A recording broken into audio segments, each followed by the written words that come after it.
or shirk elections.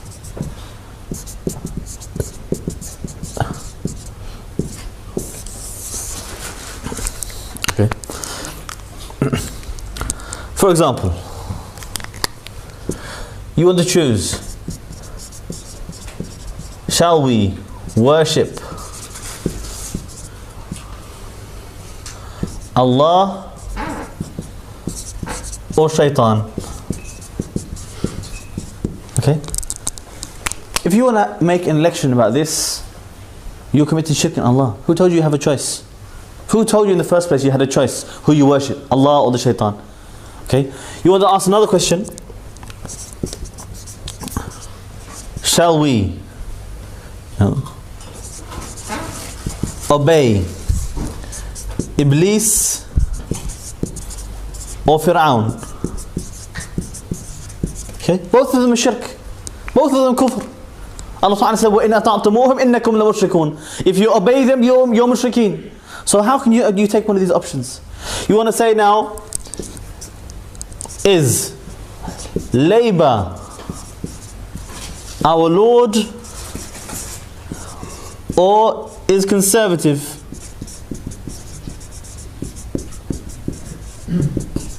Okay, and why do I say Lord? Lord, why? Because Allah Ta'ala declared the one who legislates laws, that is your Lord. اتخذوا أحبارهم ورهبانهم أربابا من دون الله. They took their rabbis and priests as lords instead of Allah. Why? Because they made haram halal and halal haram. And what do you think the MPs do? What do you think the MPs do in the parliament? They sit there debating according to their own desires and their own opinions. What should be halal, what should be haram, what should be legal, what should be illegal. That is the job of the MPs. So the idea that we can make man a legislator instead of Allah, that is shirk in the first place. We don't involve in that shirk. Okay?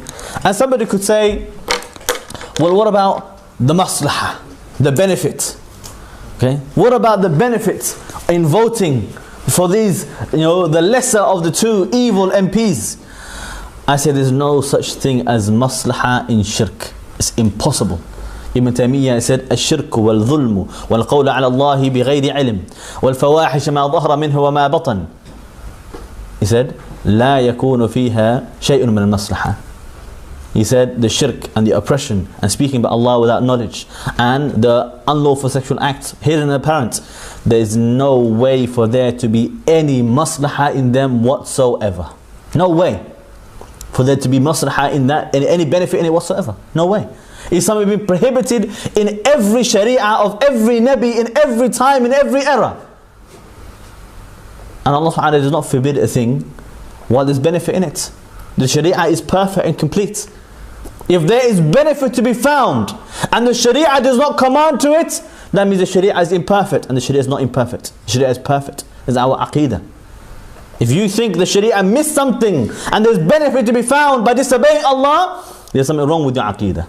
Something seriously wrong with your aqeedah. Okay? So this is what we need to understand. So we need to understand, what is this shirk? What is this kufr? Allah subhanahu wa ta'ala, He is al-hakam al-adl. He is al-musharri', the legislator, the commander. He is al-amir. He is al-mukallif, the one who makes you accountable and responsible. Nobody else can do that. That belongs to Allah exclusively.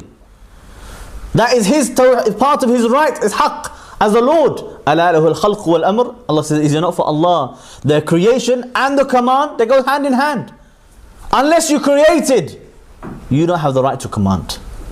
And nobody shares with Allah in His creation at all.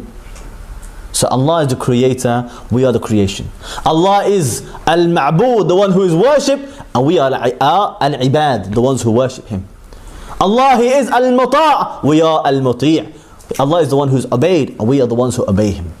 He is al-hakam, He is the one who rules and legislates, and we are the ones who obey and we seek judgment from Him. That's what we need to understand, our relationship between us and Allah. When you start to give that relationship to man, or you start to choose, decide, should we or shouldn't we? Do we have a choice in the matter at all in the first place? That's when we start to disbelieve in Allah subhanahu wa ta'ala. Allah subhanahu wa ta'ala says in Surah Ahzab verse 36, وما كان لمؤمن ولا مؤمنة إذا قضى الله ورسوله أمرا أن يكون لهم الخيرة من أمرهم. He said, it's not correct for any believing man or woman, okay, believing man or believing woman, when Allah and His Messenger have already decided a matter, that they should have any choice in the matter at all. Okay, what choice exactly? Like you're asking somebody shura. Like imagine you ask istikhara to Allah. Oh Allah, should I obey you or not? What do you mean by should I obey? It's not allowed to make this istikhara. Not every istikhara is allowed. Not every shura is allowed. Not every advice is allowed. Not every question is allowed. He goes to his mufti and says, Shaykh, can you give me a fatwa? I want to commit zina. Is that allowed? No. It's not allowed for him to ask that question. No necessity in Islam in the first place. He doesn't have a choice in that matter. You can't, appoint somebody to change that hukum or to change that role in the first place. So now we understand there are different types of elections. What type of election do the elections in May this year coming up fall under? Okay, what exactly are we voting for? Okay, I'm going to use this other board as we have, alhamdulillah. Allah bless us with many whiteboards. Okay, we need to understand what is a democratic election.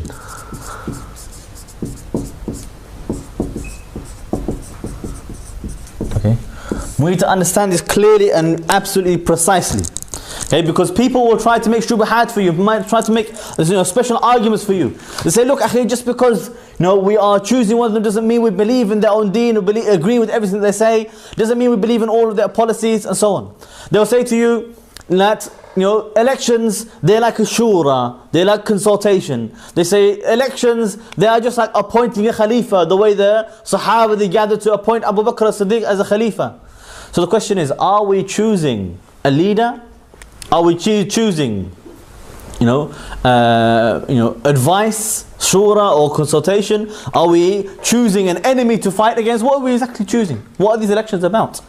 Okay, democracy is built on certain principles and is a Western term. Okay, we don't add our own definitions to it. We can't assign our own meaning to it. Like somebody wants to say that actually Christianity is Islam, essentially. What do you mean Christianity is Islam exactly? This is their deen. Let them define it for you. They say no, they're all Muslims. They just don't know it yet. No, they're all Muslims. No, you meet some people like this. They really think actually they believe in God, so therefore they're all Muslims. Okay, the Christians have their own belief, and Allah declared those who share their belief what they are. So the Christians say no, Christianity is to say Jesus is God. The Christianity is to say that God is the third in the Trinity. And Allah subhanahu said about them what? He said what? لَقَدْ كَفْرَ الَّذِينَ قَالُوا إِنَّ اللَّهَ هُوَ الْمَسِيحُ ابْنُ مَرْيَمَ. He said they are disbelieved, those who say Allah is Jesus son of Mary. He said لَقَدْ كَفَرَ الَّذِينَ قَالُوا إِنَّ اللَّهَ ثَالِثُ الثَّلَاثَةِ. That they are disbelievers, those who say Allah is the third in the Trinity. Simple for you. But he said no, this, you can't call them kafir. It's not correct. Allah said they're kafir. He said no, but it's a dirty word. It's haram. Don't say that. Astaghfirullah. You can't have this change in the terminology. You want to change the Sharia term, put your own term. And change even the term of the kuffar, and you put your own meaning to it. They're saying, we worship the idols. No, you worship Allah. No. They worship idols, they said it themselves. So the democracy is their deen. They tell us what their deen is, and we tell them what the hukum is, based upon the Quran and Sunnah. So democracy is a term that comes from the Greek. Because the Greeks are the first ones, who invented the, democracy. They're the ones who first started it. It comes from the words demos and kratos. It's two together. Demos meaning the people, kratos meaning the laws, meaning the law for the people. Democracy is the law of the people